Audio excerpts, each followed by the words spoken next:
Hello दोस्तों, मेरा नाम हर्ष राठौर। मैं आप सभी लोगों का स्वागत करता हूं हमारे चैनल द लर्निंग लाइब्रेरी में।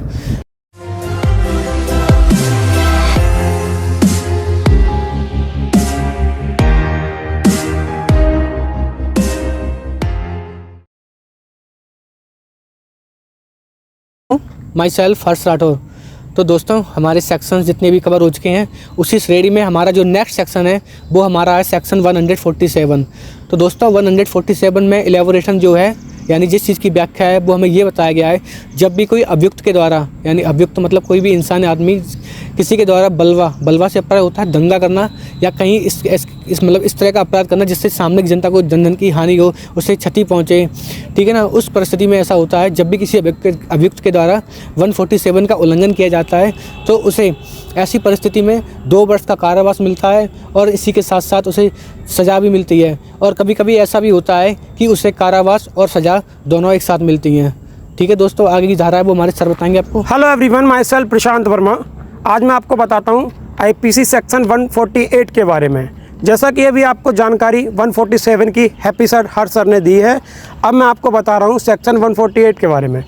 अगर कोई ग्रुप के साथ कहीं भी दंगा करता है या कोई भी किसी प्रकार से कहीं दंगा हो रहा है जो ग्रुप के साथ हो रहा है पूरा, और उन ग्रुप वालों के पास हथियार मौजूद हैं, तो उन पे जो सेक्शन लागू होगा वो आईपीसी के तहत 148 अप्लाई होगा और उन पे 3 साल की सज़ा और जुर्माना लगेगा। जमानत होगी या नहीं होगी वो डिपेंड करता है कि उनका क्राइम कैसा है।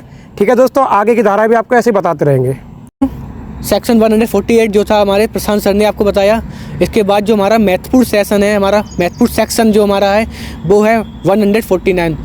तो दोस्तों 149 जो सेक्शन है उसमें संयुक्त दायित्व का सिद्धांत है, उसके बारे में बताया गया है। तो दोस्तों संयुक्त दायित्व सिद्धांत से आशय इस तरह से होता है, जब भी कहीं 5 या 5 से ज़्यादा लोग इकट्ठे हुए हैं और उनका जो कार्य है वो विधि के अगेंस्ट होकर कोई काम करना है, जो हमारी सरकार की जो पॉलिसीज़ हैं उसके अगेंस्ट जाकर वो कोई काम करते हैं, तो उन्हें जो पनिशमेंट मिलेगा वो हमारी सेक्शन 149 के तहत मिलेगा।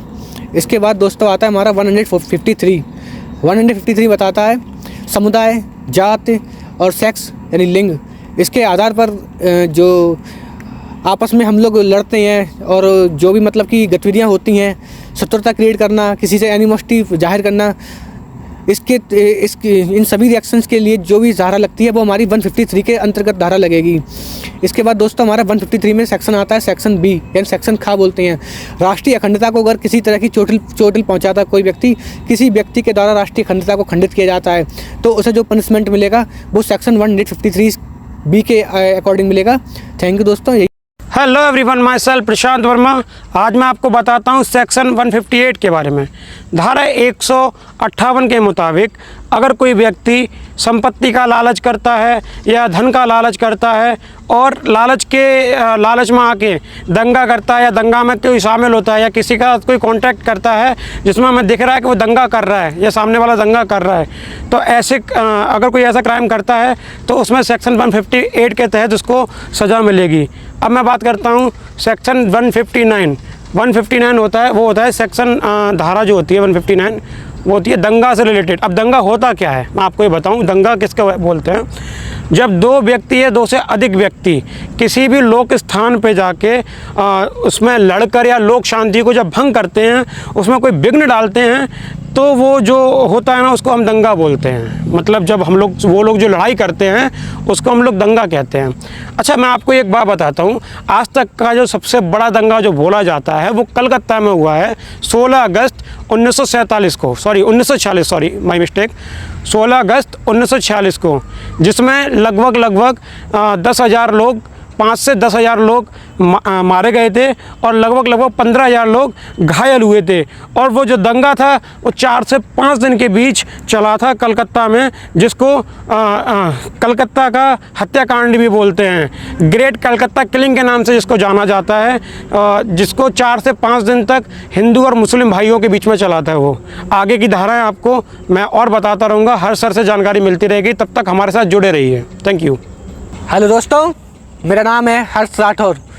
देखिए दोस्तों, हमारे जितने भी सेक्शन कंप्लीट हो चुके हैं उसके आगे की श्रेणी में जो हमारा सेक्शन है, जो हमारा मुख्य सेक्शन है, वो सेक्शन है हमारा 161। तो दोस्तों सेक्शन 161 है, उसमें हमें ये बताया गया है जब भी कोई व्यक्ति किसी उच्च पद या किसी भी निम्न पद पर कार्यरत है, ठीक है ना, जब भी कोई व्यक्ति किसी उच्च पद या निम्न पद पर कार्यरत है और उसकी अपेक्षा ये है कि उसकी जो मंथली सैलरी है यानी मासिक वेतन है उसके अतिरिक्त अगर वो किसी प्रकार की करप्शन लेता है, मतलब कोई भी अवैध वसूली करता है या अवैध धन इकट्ठा करने की कोशिश करता है, तो उसे जो दंड मिलेगा वो धारा 161 के अकॉर्डिंग ही मिलेगा। और दोस्तों हमारा इसके बाद आता है सेक्शन 162। दोस्तों 162 जो है हमारा, वो भी हमारा जब भी कोई हमसे अधिकारी जबरन वसूली करता है, वैध तरीका नहीं होता है उसका, गलत इंटेंशन से हमसे वसूली करेगा, ठीक है ना, उससे जो हमें सज़ा मिलेगी, यानी कि गलत प्रभाव डालेगा वो हम पर, उसका प्रभाव गलत होगा, तो उसे जो दंड मिलेगा वो सेक्शन 162 के अकॉर्डिंग ही मिलेगा। इसके बाद दोस्तों हमारा आता है सेक्शन 163। सेक्शन 163 हमारा ये बताता है किसी भी प्रकार का व्यक्तिगत प्रभाव डालने के लिए सरकारी अफसर को, सरकारी कर्मचारी को अवैध धन देना या वो अवैध धन ले। इसके आगे की जो धारा है वो हमारे प्रशांत सर आपको बताएंगे। देखिए आगे की धारा प्रशांत सर के साथ। ओके दोस्तों।